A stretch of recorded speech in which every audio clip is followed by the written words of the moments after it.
am. Welcome back to the video diary series. My name is Eva Britton and I'm a Christian college student in the performing arts. And this is my video diary series where we navigate all those things together.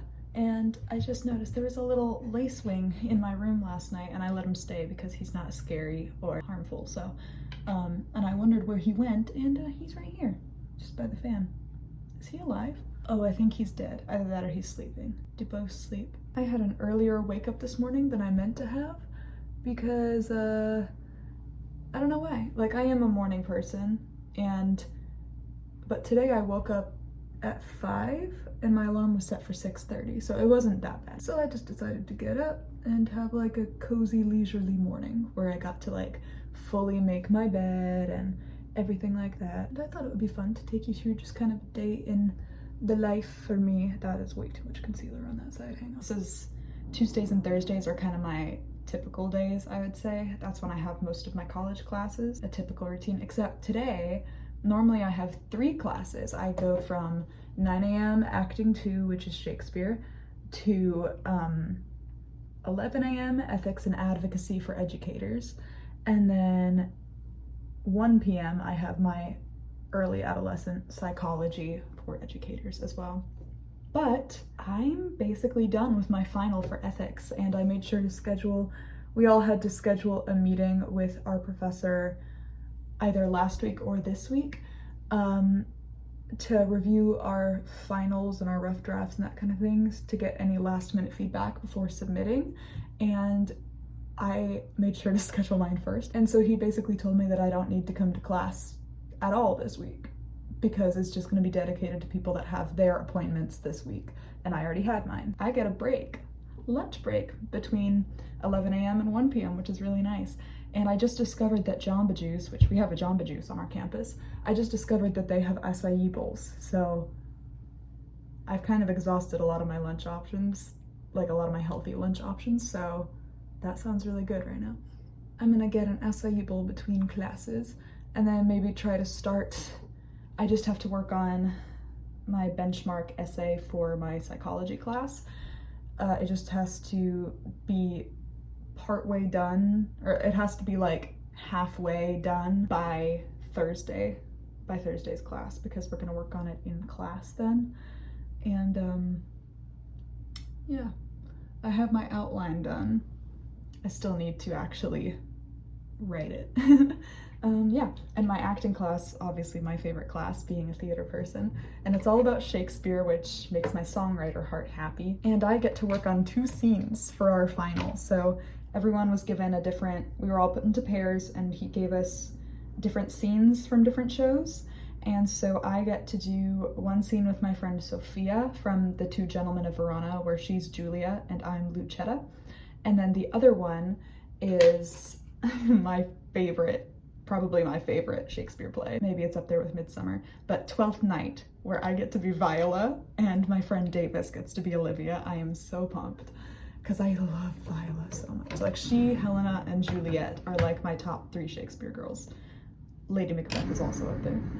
Actually, when I was struggling to sleep last night, as I tend to do, my brain starts working overdrive. And I was thinking about how growing up, I went through phases of like Fancy Nancy when I was super young, and I really, really got into like all the girly girl stuff. And then when I was like in 2nd grade or so, I leaned super hard into like tomboyness, and my favorite My Little Pony was Rainbow Dash, so naturally I was not like the other girls.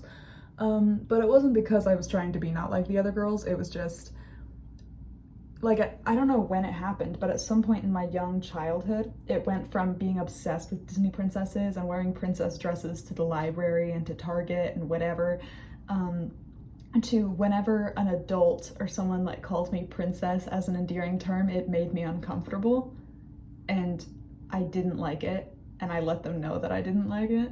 And as I sat up in bed last night, I was like, I wouldn't say I'm really a girly girl now. And then I looked around my room, which is mostly pink with flowers everywhere, and I'm wearing I wear bows in my hair a lot, so. And then I look at my dream roles, which a lot of them are like these kind of ingenue type leading ladies, and then I realized I think it's because the reason I had such an aversion to like, I went from loving a lot of those really feminine characters to not wanting to be associated with them at all, to now I'm back to really embracing that feminine stuff. I think it's because I saw a negative connotation with femininity and its association with either weakness or like dependence on other people, that kind of thing, and I really didn't like that, and I didn't want to be perceived that way.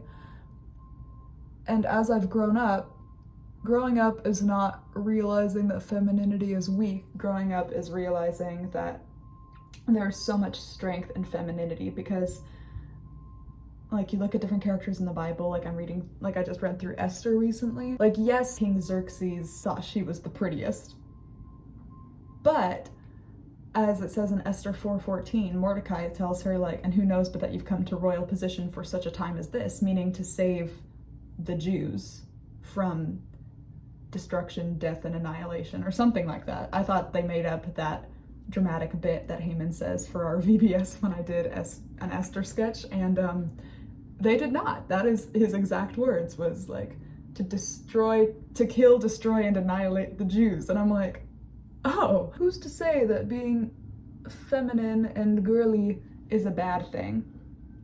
It doesn't inherently mean dependence on other people. It just means embracing who God designed you to be in spite of how you're perceived, instead of trying to be a certain way so that people will like you. And just to be clear, I think a lot of people mistake that with this modern idea of be yourself and embrace everything about you. And just to be clear, yes, God designed us all fearfully and wonderfully, but Adam and Eve led to the fall of man, so there is sin in our world, and we all have temptations and stumbling blocks, and Romans 3:23, we're all inherently sinful. And so no one is perfect. Literally none of us are capable of perfection. And so, yes, embrace the person that God designed you to be, but be careful to not mistake what God designed you to be with your stumbling blocks and your sinful nature.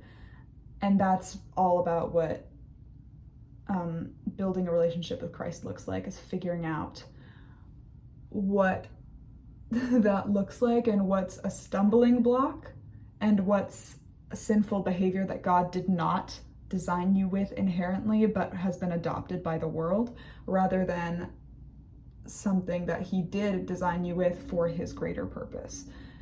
And so that's why I say be wary when people use like be yourself to enable certain behaviors or belief systems, because that's not exactly what the Bible says. And I also think people use the Bible to explain why femininity is bad or degrading, when actually it's not if you put it back into context. For instance, when people look at submission of wives to their husbands, that doesn't mean follow orders like a soldier.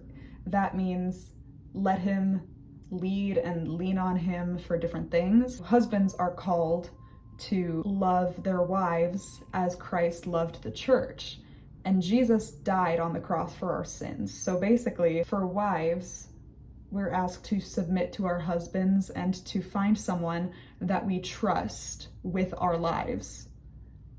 And husbands are called to love us with their lives. And so that's where we're empowering, just in different mediums. There's nothing wrong with being feminine and girly. And I think it's a matter of finding the ways that different female characters and ingenues can be empowering, rather than just writing them all off as pretty and that's it. And that makes me mad when I see that. Yeah, just gonna finish my makeup. Y'all, it's not even 7 a.m. right now. It's like 6:45.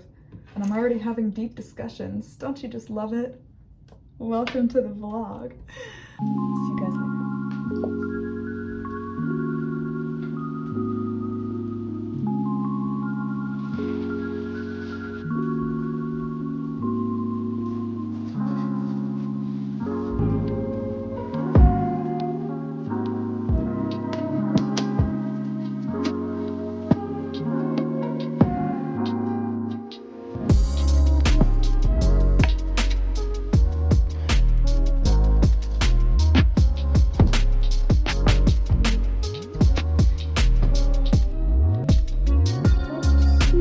be, to answer by the method in the first of his heart. His beauty truly blent, whose red and white nature's own sweet and cunning hand laid on.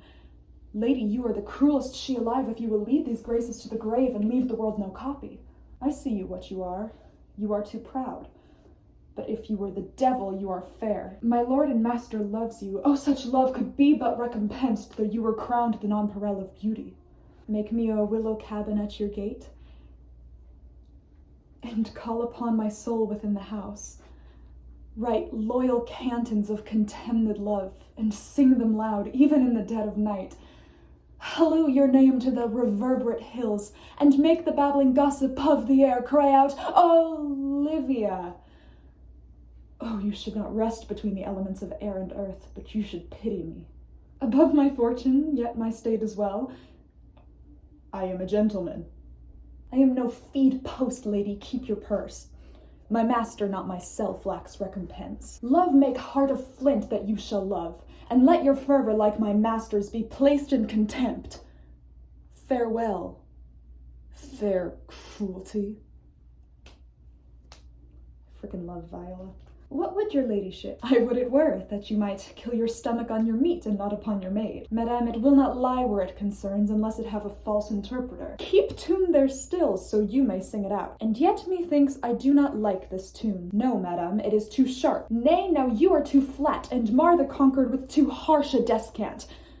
There wanteth but a mean to fill your song. Slay! I haven't done an anklet in a hot minute, so it feels cute.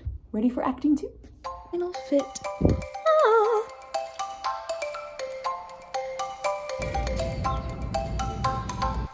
Just finished my lunch outside and made some headway on my essay for this final class that I'm about to go to.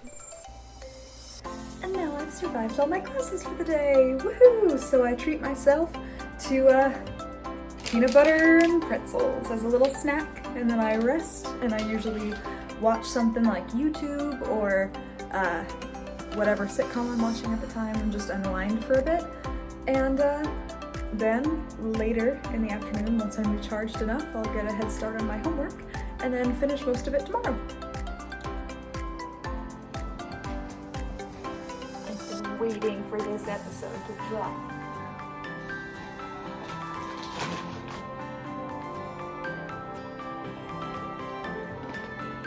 I just chilled for a bit, as you saw, and I finished, I started an essay that I've been procrastinating, so good for me, and I've still got a week before that's due. Yeah, and I've got a detailed outline going, and I've started 3 paragraphs, so doing good. Now I have some things to do, like pick up mail and that kind of thing, and so I'm just gonna, plus I think I'm feeling kind of antsy, so I need to go just kind of exploring a little bit. So I'm just gonna walk around, chill, get some fresh air.